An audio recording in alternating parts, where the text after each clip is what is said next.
who's going to be there. We now have details. It's at what's called the Red Bar and Lounge, and that's in the Hyatt Regency, I believe, which is very near to the convention. I don't know all the details, but it's right there among everything, the Red Bar and Lounge, and it's 6 p.m. on Saturday. Sounds fun. So yeah, check that out. That'll be Watching Dead, Talking Dead, and Walker Stalkers and me. That's a lot of podcasters. Yeah, a lot of podcasters and probably all drunk. A lot of drunk podcasters. Trying to see who has the most listeners show up so they can feel better about themselves. So please show up, you guys. All right, we got something really special for you now. You guys know that I'm sort of working on this podcast network, and I'm super proud that the first podcast in the network is Under the Comic Covers. It's, I would say, kind of like our sister podcast. I don't know. It's a spinoff, and it features Mr. Blog and Gracie Lou, who are here right now. Hi, guys. Hi. Hey, how you guys doing? So I'm just so like, I've loved what you guys have done on the Walking Dead cast with the comic talk, where you compare the comic to the show, which will still be going on, by the way, everybody, whenever there's a show that has stuff from the comic in it. That's still going to be part of the Walking Dead cast. But from now on, the issues of the Walking Dead, the comic, will be covered on this new spinoff. And also, I sort of think of the Walking Dead comic as the gateway drug to other cool and interesting comics. So you guys are going to have the hard drugs over there at Under the Comic Covers. Oh, absolutely. Yeah, for sure. You know, look, the first one's free. We already gave you guys some free ones, and the next one you guys are going to be paying for. Not literally. Right. It's always free, but you know. That's true. So you guys have been working really, really hard to make this something special, and you went from 0 to 60 as far as learning how to become podcasters, and that's great. And I'm really happy with how it's turned out. So the first episode is already out. And let's see, I wanted to ask you a few questions about it. First of all, tell me just a little bit about what the podcast is. Basically, as many of you probably already know, having heard us covering The Walking Dead, is that we have a lot of other titles that we enjoy talking about as well, just between the two of us, other comic titles. And we thought, why not expand it, move it beyond just The Walking Dead and talk about all of the other comics as they are. I mean, we don't want to talk about something just once a month. We want to talk about something once a week because we love doing this. So we took our collection of the ones that we both read and we both love and said, okay, we can spread this out throughout a month and talk about one or two individual issues a week and dig into it in the exact same way that we were doing with The Walking Dead. And some of them are relatively new, maybe into their 4th or 5th issue, and other ones are pretty deep into it, into their 40th issue or something like that. And we're just going to start rolling with the ones that we enjoy and hope that you guys enjoy it as well. And you get to pick and choose. If you don't read something in particular, well, maybe there's another week where we're going to cover something that you do. Or maybe you just want to learn other titles you might be interested in. And that's where the gateway thing comes in as well, that we're going to be able to say, hey, why don't you listen to this, especially something that's number 4 and it's easy to get into. Or even a longer, something that's been around for a while. They already have the collected volumes in place, and we may even start and cover some of those individual volumes before we kick into the current issues, like we're going to do a saga, for instance. So you guys are both fairly new to comics, right? And how did you get into all these other ones besides Walking Dead? Do you want me to go first? Yeah, you go for your tale on this one. Well, I mean, I got there through The Walking Dead. I listened to this great podcast called The Walking Dead Cast, and I won the first trade paperback of The Walking Dead, and that was about almost 3 years ago. And after I caught up, I would buy them digitally through Comixology, and while I was there, I would check out other titles. They have a bunch of, a lot of the first issues are free of different series. And so I started reading a couple other things digitally. And then more recently, I decided to kind of ditch most of the digital and, make my way to the comic shop. And when you're there, then you end up picking up a lot more stuff because you see what's available and start following what's coming out. So for people who are like never been to a comic shop, and they don't, maybe they read Walking Dead or maybe not. What's it like going into a comic shop when you don't really know anything?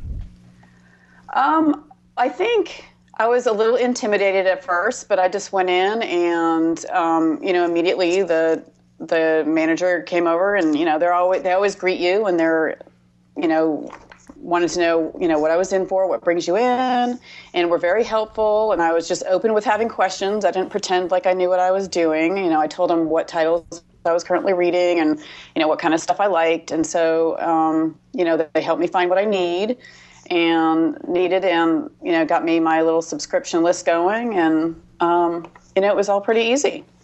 That's cool. I mean, basically what I want to do, if you got listeners haven't figured it out yet, is to de-virginize some of you people who have never read comics before. Because it's really easy. You can get them on iPad through this app called Comixology. You can just buy anything, or most of you will have a comic shop local to you where all they do is sell comics, and most of the time you go in there and they just love talking to new people and helping everyone figure out the landscape.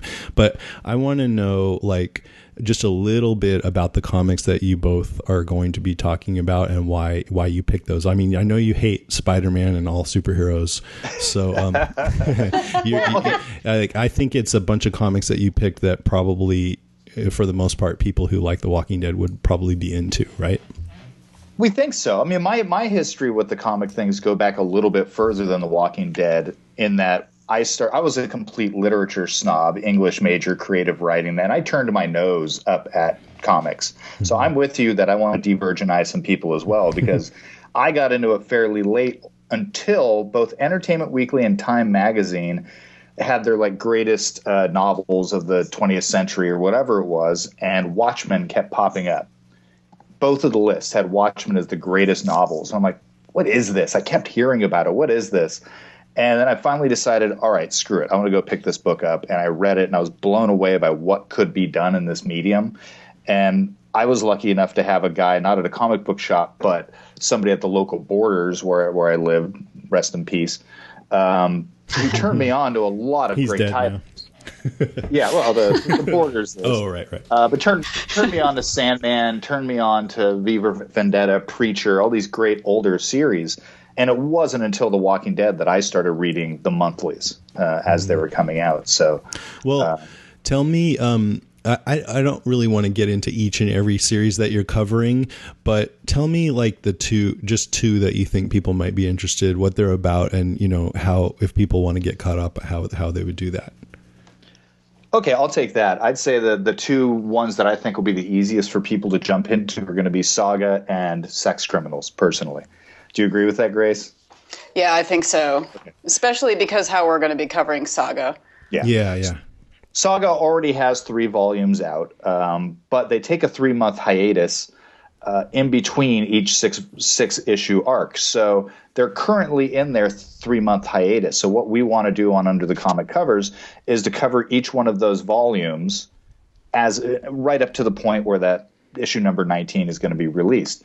Sex Criminals, on the other hand, it's only had 4 issues, and the 5th one is going to be coming out very shortly. And man, that's a fun read. So briefly, what is Saga? Saga, it's a story about a young family. The 2 main characters were on opposite sides of a war. They were both soldiers, and they fell in love and decided to marry. And now both sides are after them because they're traitors. And then Alana, the woman, ends up getting pregnant and having a baby. And so it's about their family and about their love and trying to escape all these people that are after them. And one of the things I love most about Saga is that you fall in love with the antagonist as much as the protagonist. And I think really, if you don't fall in love with the characters by the end of the first volume, I'd be shocked. It's a great story, and it doesn't take itself too seriously. It's the art is beautiful. I cannot stress that enough. Crazy. Yeah, you're burying the lead. Very sci-fi. Yeah. Sorry. And it's alien races. And the writer Brian K. Vaughan, he's a really good writer. He's written several very good series. Plus, he was writer for Lost for a while on TV. And it's just, yeah, it's a great book. It's getting all these rave reviews, very adult in some ways, I would say. Oh, it's sexy as all hell. Yeah. Oh, yeah. And then Sex Criminals. Sex Criminals is a story of two people who fall in love, who meet one another. I guess the first issue, you get into the main character, Susie. You get into her sexual awakening as a young girl, told in a very unique way. And it turns out that when she reaches orgasm, she sees lights, she sees color, and hey, time happens to stop. She meets a guy named John. They get it on. And lo and behold, he has the same power, and time stops for the two of them. Although his side effect is that his manhood starts glowing like E.T.'s finger when that happens. I loved it because she's like having like her first sexual experiences, and she wants to talk to people about it, but it's awkward and just like real life. And then finally she gets to talk to somebody, and she's like, "And what's with that whole like time stopping thing?" Yeah. Well, and it's so wonderful because there's certain little cliche things about it that I do love. Like, she's a librarian trying to save the library from the evil bank who's going to close it down. So what do two people who are very sexy and are able to stop time do? Well, hell, you rob a bank. Yeah, that's what you do. Of course. And as the story progresses, and like it's only 4 issues in, so we're still don't really give too new much to this. more away. Probably. No. Of course, we just covered part of the first issue, right? But it has this great sensibility, wonderful snarky humor. It's Matt hilarious, Fraction, funny. he's a good writer. Matt Fraction, and it's dirty. I mean, it's just. And you read the Beautiful art, letter too. sections. Oh God, I love it. Okay, I think that's a great tease. There's several other series. I'd love it if when you guys first talk about these, you can let people know like how to go back and get caught up if they're not already caught up. But I also want to just mention that the first issue or episode, of Under the Comic Covers is available now, and it has an interview with Charlie Adlard, who's the illustrator of Walking Dead. I listened to it. I thought it was a great interview. In fact, I have to be honest and say I think it's better than the 2 interviews that you and I did, Karen, with Charlie. No.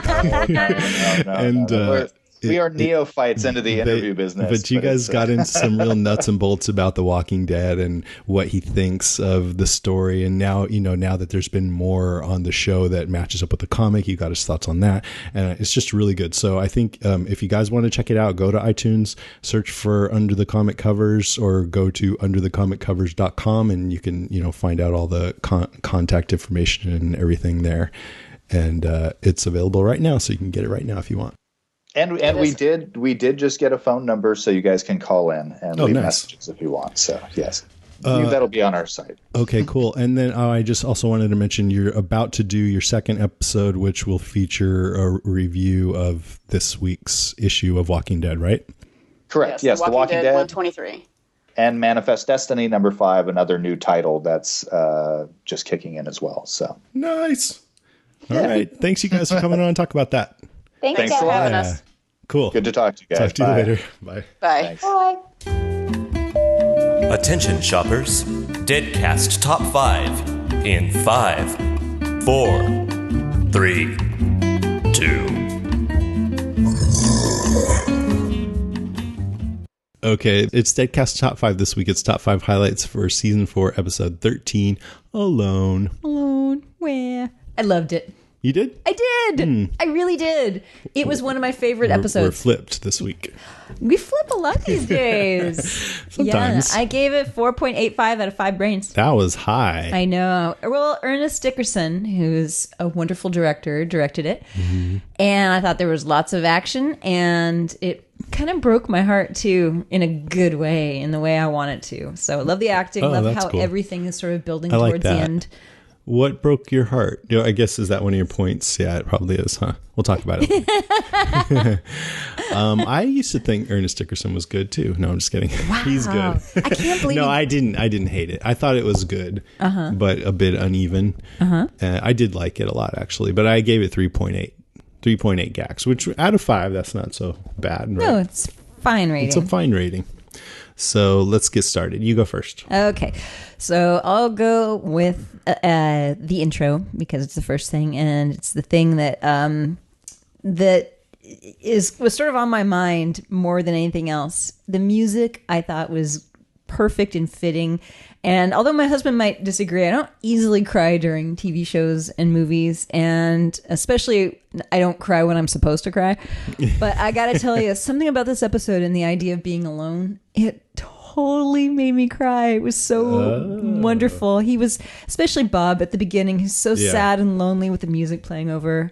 And then they had the flashback to Glenn and Daryl. And I loved that they asked him the questions, the Rick questions. How many people have you killed and why? And how many zombies have you killed? Except they said walkers. What would you answer? I mean, I haven't killed anyone. What would be the and right, I haven't killed any zombies. What would be the right answer? The right answer is apparently what Bob said, because the right answer is the truth. And Bob said the truth, and they took him. What are they looking for? I'm just curious. Like, they're looking for you haven't been a mouse murderer of the living. Yeah. So if you had killed people just for fun, would you say I killed a few people just for fun? Just for fun? Or would you say, I killed one because she asked me to? Yeah, that's a ticket. Are you still suspicious of Bob? No, I'm not. I'm just saying, I don't know. So this whole thing with the 3 questions is really interesting to me. It's really interesting because it came from Rick's hallucination, which we talked about this before on the phone, and they decided to carry it forward. And I'm not so sure I like that decision. It seemed like they thought it would be cool to carry it forward, and it is kind of cool from a hallucination. But there's a dog barking. You want to get the front door? I'll just go open it and not look and see who it is. But within the would you really be able to use those questions to decide if someone should be in your group? I don't think so. Maybe if you could give them a truth serum and you knew they were telling the truth. But even then, just have sodium pentothal at the ready. I mean, my point is that you can't believe what they're going to say. Well, what would be a better question? I don't know. What's your favorite color? Blue, no, red. I don't know.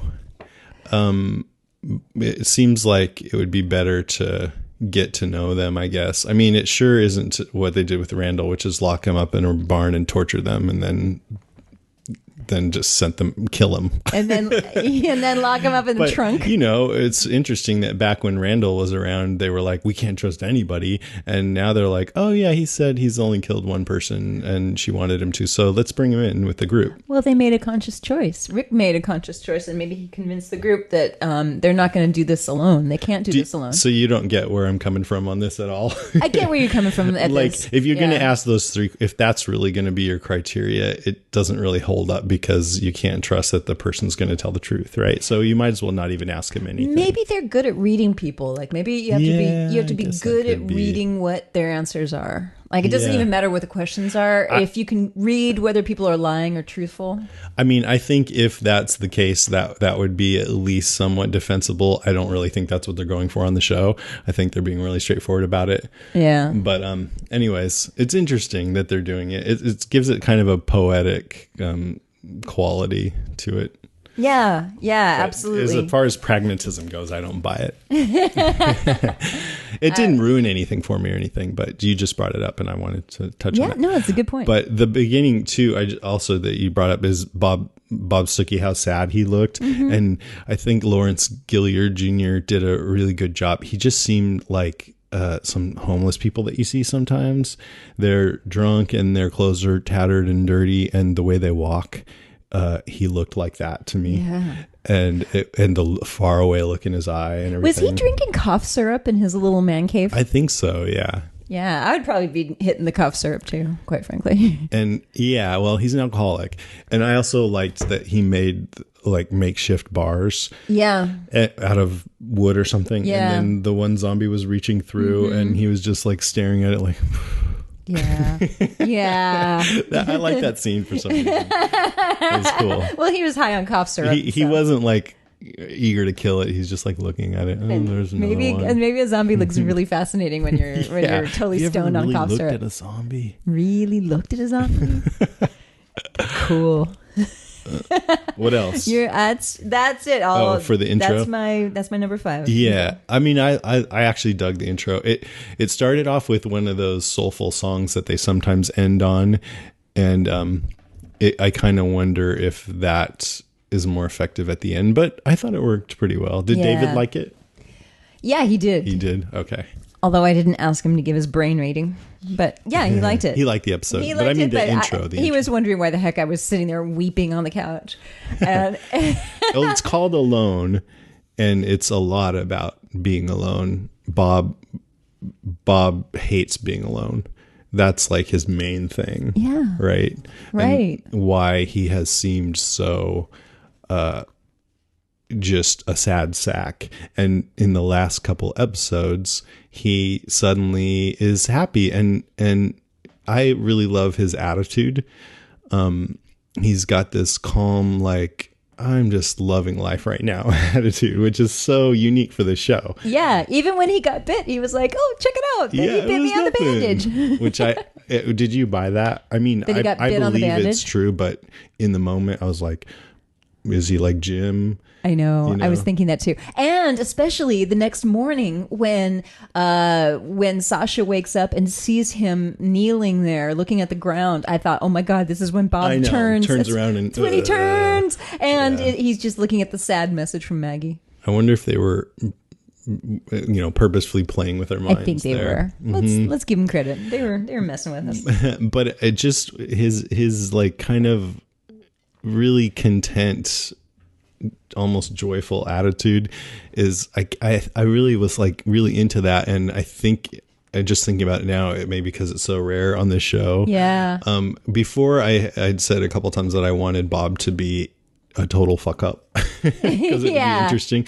Yeah. But I don't know if they're going that way with him now. I kind of get the feeling not, maybe. I like that he has that in his past, but Yeah. that he's past it too. And I also like that he's, he's with two strong, beautiful people. And Yeah, what's that's not to so like bad. about that? Yeah. I mean, my goodness, there's a lot of wonderfulness in his group. So And when he, at the very end, when Maggie and Sasha showed up, he was looking at Maggie at first with this look like, oh, this is great, and then he gave her Yeah. a hug, and then he Yeah. looked over at Sasha with like a deeper, like, we're about to get started in a relationship here. I kinda hope look. so. Yeah, it seems like it. And Maggie, she even sort of caught that, I think. Yeah. She had this knowing look in her eye. adorable.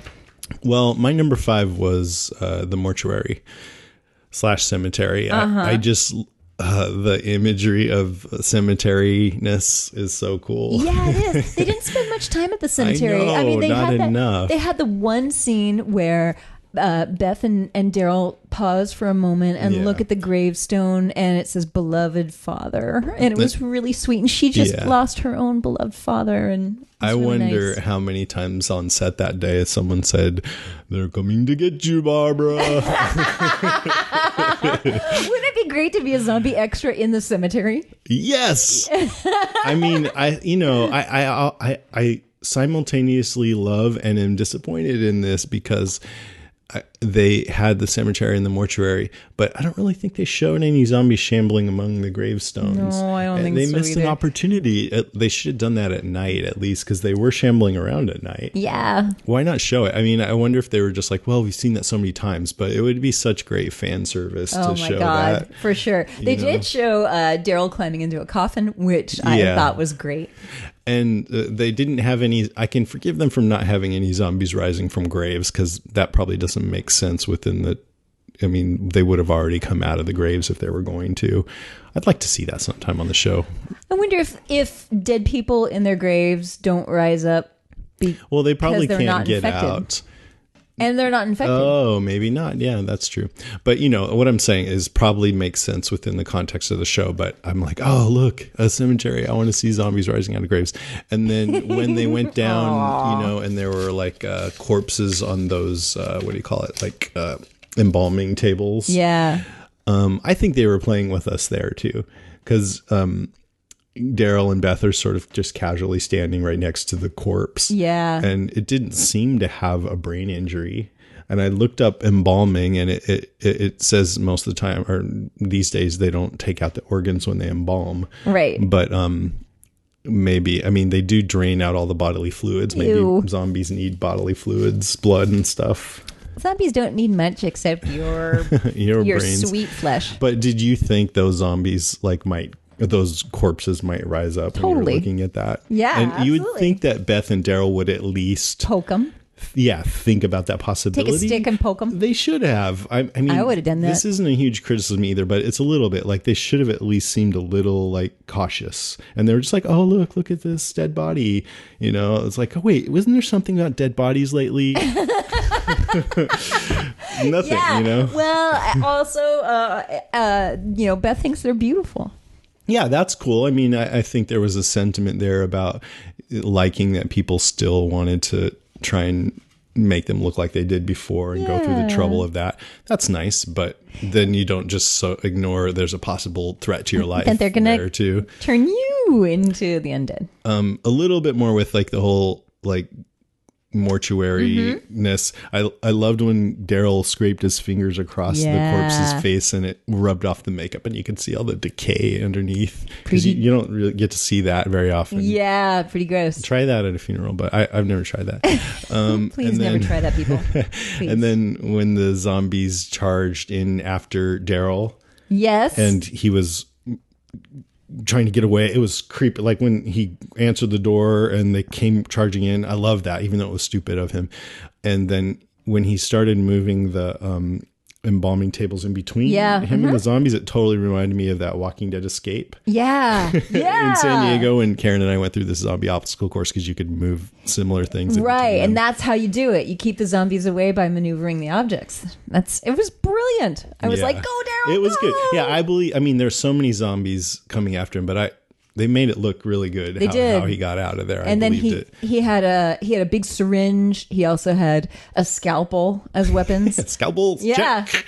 It was interesting that in The Walking Dead, the mortuary is kind of an area for respite. There was all those goods there, and it seemed like people had been holed up there. So that's a place where you might go for safety. And then last thing, I just wondered, will we ever see who was holed up in the cemetery? Was it those baddies, or was it somebody different that never happened to come back? You know, Good question. we don't know. We don't know. Dun, dun, dun. All right, okay. So my number 4, it was actually I'm just reshuffling a little bit, but Funeral Home with Daryl and Beth. And I'm going to name just a couple of other things that I liked. So Cool. to riff off yours, I liked her playing the piano. I thought it Yeah. was really pretty and old timey with Daryl sleeping in the coffin. It was awesome. It was great. Yeah, that's a great scene. Pretty vampire-y, which I've been listening to a lot of her music lately because I'm going to be talking with her at Walker Stalker Con, and it was cool to hear her sing on the show. She tones it down a little bit, Yeah, she does. but it still sounds really good. Hopefully she'll She's play a that song. Great singer. It was a really nice song. And I also liked when they were raiding the kitchen. He found his white trash brunch. with Yeah. Diet soda, pig's feet, and feet. peanut butter. But he was eating something and she said, gross. Was it the pig's feet? Because then right after that, he said, I'll take the pig's feet. So No, I think he just opened a jar of something like something gross. olives. No, I don't know. I don't know. There's could be a lot of things that I don't know. If you're starving in the zombie apocalypse, few things would be gross. But okay, I know. I can think of a lot of things that would be more gross, like eating snake. But all right. You might become a non-vegetarian, right? In the zombie Yeah, I don't think I'd have apocalypse. a choice. I think I'd be eating snake morning, noon, and night. I want to see a vegetarian zombie. Like gnawing on a tree. That's right. We feel all self-righteous. Yeah, that's Karen as a zombie. She's like, fish. Pescatarian zombie. Fish brains. All right. What's your number 4? Oh, it's my turn already? Yeah. Well, it was Bob. I kind of covered some of it, but I love that beginning, like you said.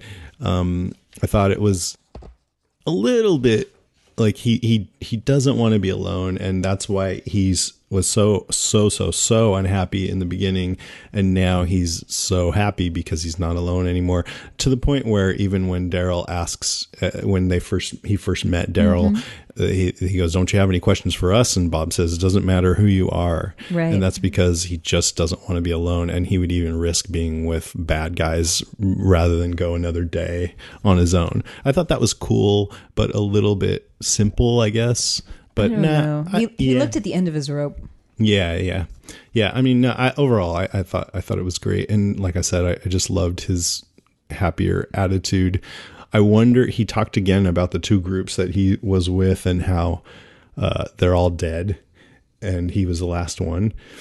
And he tells Sasha that now he's broken that streak. But how does he know? Like, is there, like, the other groups only lasted 1 week each, and now he's passed the week with these guys? I know, I'm scared. Like, how did those people die? Yeah. And how does he how are you apparently the lone survivor? he feels now that somehow he's past some milestone where he's not worried about that anymore, but I don't understand We're still worried why over here. you would be. Yeah, like let's say he was in some commune with 30 people and they were there for 2 months, and then they all got stormed by zombies and died. How does he know that's not going to happen now? That part didn't make sense to me. Yeah, we'll see. We'll see. Bob and Sasha as a couple, I really liked. I didn't love Sasha's story, but I'll get to that in my next point. But I loved when he said, "I'm going to try something here," and kissed her. Yeah, why not? That moment was a little confusing, but what I got out of it is she didn't really return the kiss. She didn't melt into it, and so he got that she wasn't going to come with him, and he said, "Well, okay." But then she said, "You don't have to be alone again," which I think meant you can stay here with me, and then I'll kiss you right. Maybe. But anyway, that's all I had to say about Bob. Maybe. All right. So my number 3. Are we on my number 3? I think Okay. so. My number 3 is the zombie attack in the fog. I love that they were in the fog and the Zeds came out of seemingly nowhere. It was great. You could hear them. And It was almost like a dream. yeah, it was pretty great. And I already told you that the whole sequence of Bob getting bit, and then later on, I thought Bob was a goner, but he was just sad about Maggie's message. Plus, it was sweet when Sasha was treating him and she hugged him, and he's like, I said He's all, not to ow, stop." ow, ow. I said ow, but I didn't say to stop or something like that. Sweet. I like their chemistry. I think they have good chemistry. The fog, I like the idea, and I thought it was pretty cool, but it did seem almost choreographed, like send in zombie A in this direction to get Beth or Maggie, then send zombie B for, you know what I mean? Yeah, Bob, yeah. and then, like 1-on-1, Right. 1-to-1 ratio. Right. Yeah. But I liked it. I liked that whole little sequence. So that was my number 3. Okay. Mine is Sasha's whole struggle. This to me was, it felt a little, I don't know. I was kind of bored with it. Like, she just wants to hole up and fortify their position and doesn't want to go out and look for Glenn. And I kind of figured that she's just being pessimistic and even maybe that, she doesn't want to even dare to hope that Tyrese is alive. And it kind of, this gets confirmed as the episode goes on, that she doesn't want to dare to hope that Tyrese is alive. And probably more importantly, she doesn't want to go to Terminus or wherever and have him not disappointed. be there and Yeah. maybe confirm that he's not Yeah. alive. And that's all well and good, but it felt like they kept talking it over, and Yeah. it was like talking explicitly about your emotions, and it totally reminded me of season 2 when they used to do that all the time. Yeah. So it was okay, but I just was sort of like, just shut up and go. Just shut up and go. And they ended up Yeah, going. yeah. Just took a So little that while was to get my there. least favorite part of the episode, although I liked aspects of it, like just watching Bob and seeing Bob and Sasha flirt was cool. So Yeah. Right. My number 2, is that where we're at, is new developments. So a couple of new developments. 3 big ones, actually. One, Beth is gone. oh god, yeah. Was she taken? I think so. One of the listeners was like, I don't think Beth abandoned Daryl. I think she was kidnapped. I think she was kidnapped I think too. So. Yeah, I don't think she just found some car and took off. Yeah, no. and I think that's what happened when he looked down and saw her little backpack, and it was strewn on the ground, and it looked like there was a struggle. She was definitely, she would never have just left him. No question about that. Like, And I when think I he read knows that, that. I was like, what? I think he knows that she got taken. Yeah. And it's, God, it took another viewing for me to get to that. And Oh, you mean you thought she did take off? no, I didn't think she was in the car at all. I thought it was whoever was staying there. I thought they took off and that she was still back at the house. But then see. I had to look again. Oh, yeah, there's her backpack. Oh, yeah, right. she was definitely in that car. And that's Well, why. then he ran after it. So Beth! Yeah. Yeah. And so unfortunately, somebody's absconded with her. And hopefully it's just somebody really, really nice going to give her a lift quickly. That's probably not do you think what it it's is. the bad guys that then approached Daryl too? Or somebody else? No, because it seemed a little too organized. Those guys didn't look like they. I think there's a lot of those guys, and I don't know if they could fit into that car. They might not like have a all clown had car. to have been in there. But I kind of hope not, because it'd be more interesting if it was somebody else. But I think it could be. Like, Yeah. they might have a camp somewhere or Yeah, something. maybe you're right. Maybe. God, I hope not, because they don't seem like nice people. And that's another one of the developments. Who are those biker dudes who picked up Daryl? Called him a bad bowman. guys. Somebody said they were That was a good little exchange. Oh, you're a bowman. If somebody had a rifle, they could have been a mailman or something. Yeah. But if you got a bow, you're a bowman. You're a bowman for life. Yeah, exactly. So apparently he's a bowman. He passed the bowman trick. Yeah. It just means you had some skill Yeah. before, yeah. And you're also maybe one of them had a bow, by the way. Yeah, and I think that's what A longbow. they're hoping. Like, oh, you might fit in real good with us, and I would love it if they could somehow make it believable that Daryl goes off with these guys and he struggles with whether or not to stay with them. Right. But they won't do that. They'll just have Daryl be a good guy, and these guys are the bad guys, and it's all black and white. You think so? Is that your prediction? I don't know for sure, but that's my prediction. Okay. Yeah.